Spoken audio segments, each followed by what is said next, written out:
Welcome to the Defense Aerospace Report. I'm Vago Muradian here at the Halifax International Security Forum in Nova Scotia, Canada, one of the world's leading gatherings of military, security, economic, political, and cultural thought leaders from around the world. And we're honored to have with us Peter MacKay, the former Defense Minister of Canada, the former Justice Minister, and one of the driving lights, actually the guy who drove this concept forward to have this conference here. You're now with the law firm of Baker McKenzie. You're no longer in public life, but thank you so much for taking time to spend with us. Why is this conference so important? It's continued to grow, it's continued to improve. Why is it so important for Canada, but also the international community? Well, thank you for that question, and thanks for having me on your show. This conference we started about 9 years ago after having attended similar gatherings in places like Brussels and Munich, where these discussions were happening. And I felt that in North America, we needed to be front and center in some of these discussions where we're contributing internationally, we're involved in missions like Afghanistan and Africa and peacekeeping efforts. This was a place where these discussions should also take place. And so Halifax was a natural fit in many ways. It was the home base for the Canadian Navy and the British Navy and the Americans during the Battle of the Atlantic, and many of our transatlantic efforts and our NATO affiliations naturally pointed to Halifax. And what you've seen emerge in these discussions is an informality, almost a point where ministers and officials and defense participants unburden themselves in a way that is quite unique and allows for that unvarnished truth to emerge in these discussions. I think that's valuable. I think it's become one of the great offerings of Canada to host this event, and I hope it'll be here and front and center in Halifax for many years to come.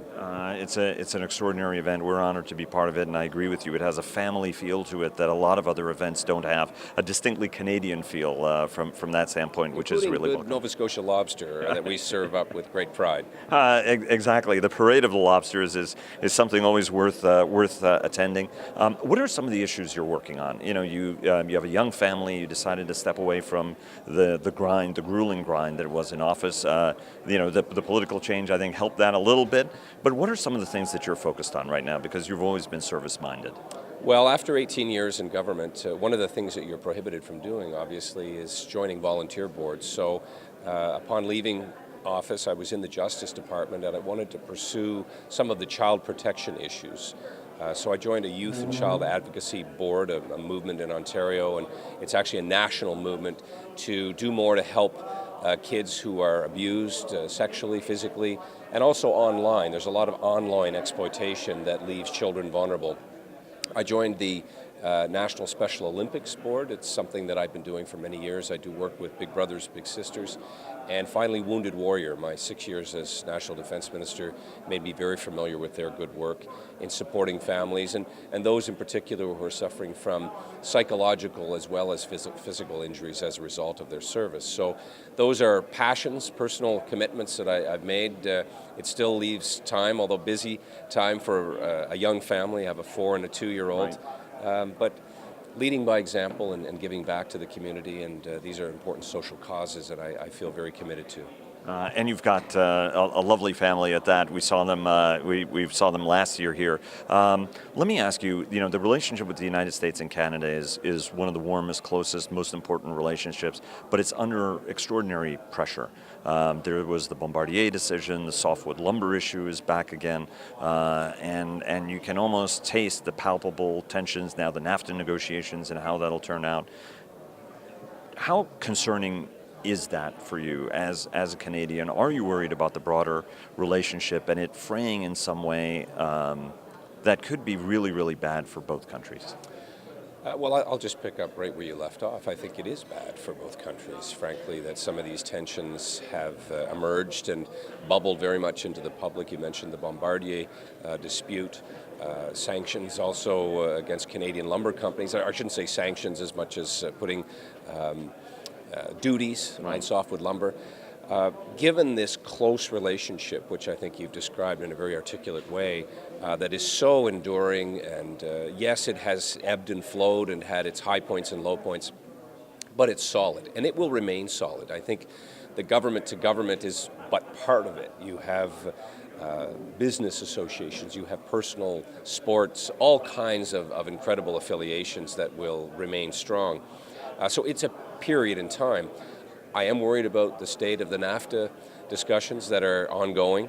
I think some of the rhetoric has been unhelpful, quite frankly, but we have, and we should have faith in a lot of the professional public servants who are at the table, who are winding their way through a long list of sometimes very complex issues. And look, it's an agreement, the NAFTA agreement, that's well over 20 years old, modernizing it, looking at areas to improve it. The internet was in its infancy when that agreement was signed back in the 90s, so there's a natural inclination to try to update such an important trade agreement.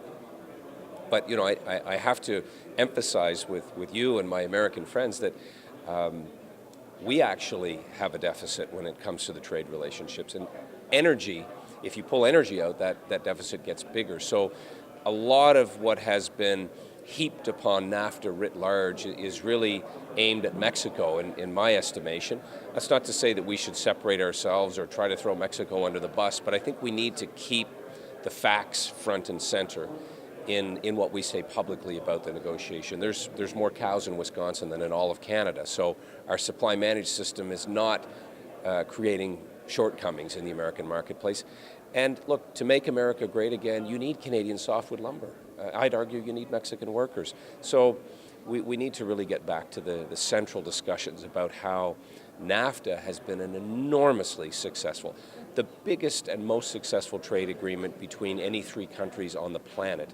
And let's just try to improve that, make it better, modernize it, and continue to have the benefits flow to the citizens of all three countries. And I have to say that as an American who likes beef, Alberta beef is pretty tasty. Alberta beef is good, almost as good as Nova Scotia lobster. Well, the combination of the two is what makes it an ace. Last question. There isn't any discussion you have that doesn't end with somebody asking when you're going to return to politics. Have you been thinking about it? Because we were having a conversation about future prime ministers and you came up in it. Well, politics is never far from my mind, and it's arguably in my blood, but I made the decision to leave because of family. My wife, Nazanin, has also been very active on a number of social causes. She started a foundation called Stop Child Execution. I want to be supportive of her and her efforts as we raise our children. So that would be a family decision, to be sure. And I know I'm not giving you a straight answer, but I'll say this, I would never rule it out. And everything in life is timing. So as my kids grow, as they become more independent and they're set up for success, it might be something I'd consider in the future. Peter MacKay, thank you so much. Thank you so much for launching this conference and spending time with us. Well, thank you for being here. It's tremendous to have you here and to cover this for those who can't join us. Thank you, sir. Cheers.